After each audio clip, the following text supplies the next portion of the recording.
సంతానాభివృద్ధి బాగానే ఉంది, కొత్త ఫ్రెండ్స్ ఏర్పడతారు. కొంచెం షేర్ మార్కెట్ చేసేటప్పుడు కొంచెం చూసుకొని చేయాలి. లాంగ్ టర్మ్ అయితే ఓకే, కానీ షార్ట్ టర్మ్ చేయకూడదు అనేటువంటి చాలా స్పష్టంగా చూపిస్తుంది.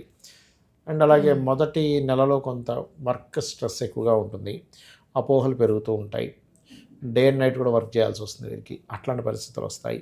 కాకపోతే ఏంటంటే ఎల్నాడు శని ఉంది అనే దాంట్లో చాలామంది, ఇప్పుడు మొన్న కూడా నాకు ఒకరు అడిగారు, ఏమంటే ఎల్నాడు శని ఉంది వివాహం చేసుకోకూడదట అంటే, నేను అన్నాను వివాహం చేసుకోవడానికి, జాబుల్లో జాయిన్ అవ్వడానికి వీటి వేటికి కూడా ఎల్నాడు శని ఆపదు.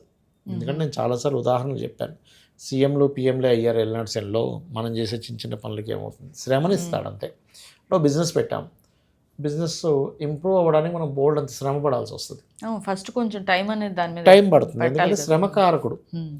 వీళ్ళందరూ ఎందుకు గెలుస్తారు అంటే ఏలినాటి శనిలోనే వీళ్ళకి ఏదైతే ఈ కాంబినేషన్ ఉందో, ఇప్పుడు సీఎంలు పిఎంలు ఎందుకు అవుతారు, ఏమి పదవి రాలేదనుకోండి ఇంట్లో ఖాళీ కూర్చుంటాడు, ఏ శ్రమ లేదుగా.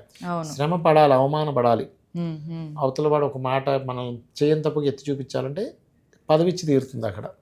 అలాగే ఉద్యోగము, వివాహాలు ఈ సమయంలోనే అవుతాయి కూడా, దాన్ని యాక్సెప్ట్ చేయాలి.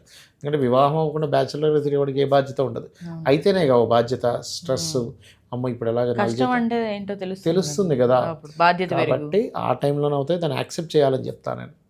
కాబట్టి వీళ్ళు ఎక్కువగా దక్షిణామూర్తి ఆరాధన చేస్తే కూడా బాగుంటుంది. విష్ణు సహస్రనామాలు ఎక్కువగా చేస్తూ ఉండాలి.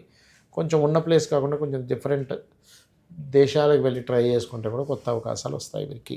సో చూసారు కదండి, కుంభరాశి వాళ్ళకి పరాభవ నామ సంవత్సరం ఏ విధంగా ఉండబోతుంది. శని ఉన్నా కూడా భయపడక్కర్లేదని చెప్పి గురుగారు కొన్ని పరిహార మార్గాలు చెప్పారు, అవన్నీ చక్కగా చేసుకోండి. Thank you so much. శ్రీమాత్రే నమః.